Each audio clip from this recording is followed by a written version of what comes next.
Um,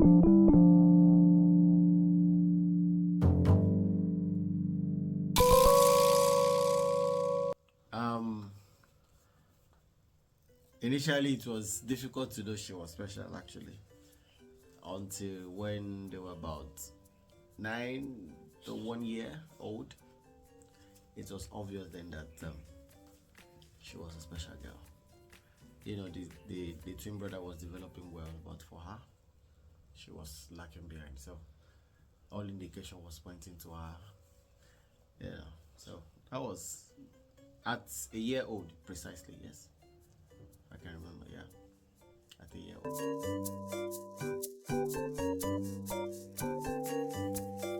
With the stigma, with the environment, with opinions of people, it was difficult initially accepting that she was a special girl, but my kind of person is she on her own, she didn't decide to be this way, but this is what we have, what we wish for versus what we get. So I fought it at some point, but I realized there is nothing I could do about it. I just have to take it as my cross and live with. So that's it.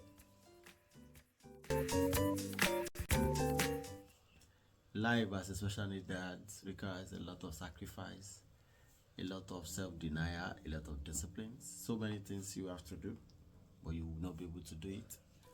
You cannot just leave her at home all by herself. Somebody must be at home with her. So it has taught me to stay at home the more. Sometimes I stay at home because of her. Sometimes I deny myself of doing some other things because somebody must be with her. Denial and discipline, then sacrifice is the aim thing for children, parents having children with special needs such as this. So that's just it.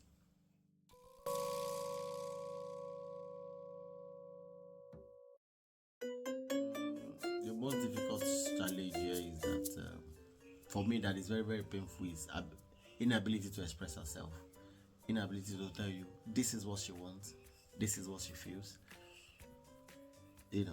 For me it's very very painful, but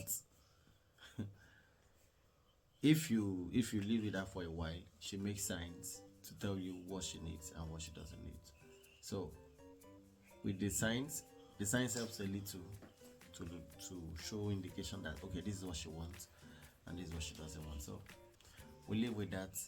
And then another thing is inability to make use of the convenience by herself. You have to keep monitoring her, you have to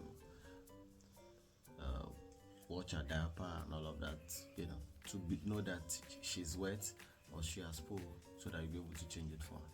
So those are the two major things that is of great concern with somebody like her.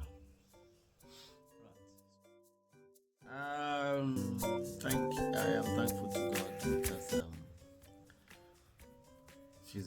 she's a beautiful girl. Those that don't have any does not experience the joy of being a father. So I am thankful to God that at least I have a girl child. I am thankful to God that I can be called a father. I am thankful to God that I have somebody I can care for. And I am thankful to God that I have somebody that can bear my name. That's it.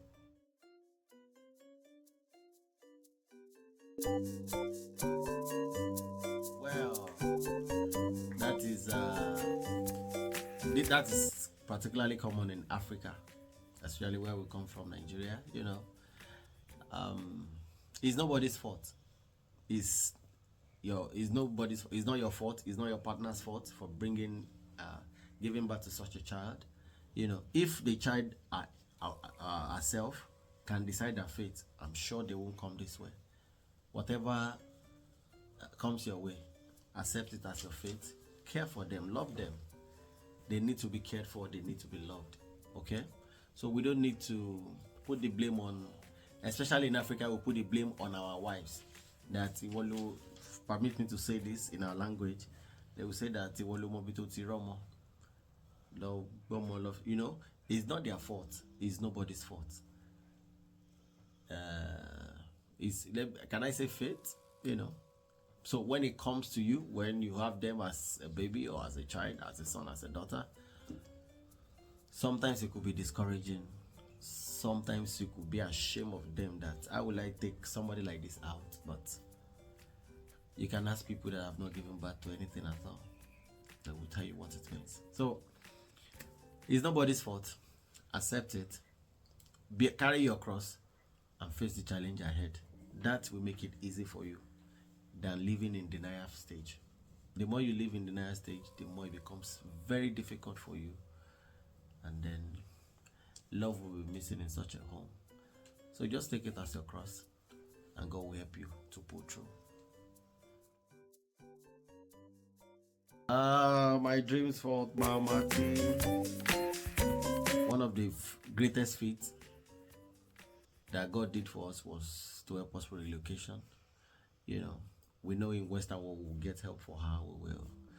And thank be to God, she has started school, which was very, very impossible for us back home. Even if we wanted her to go to school, we have to pay through our nose.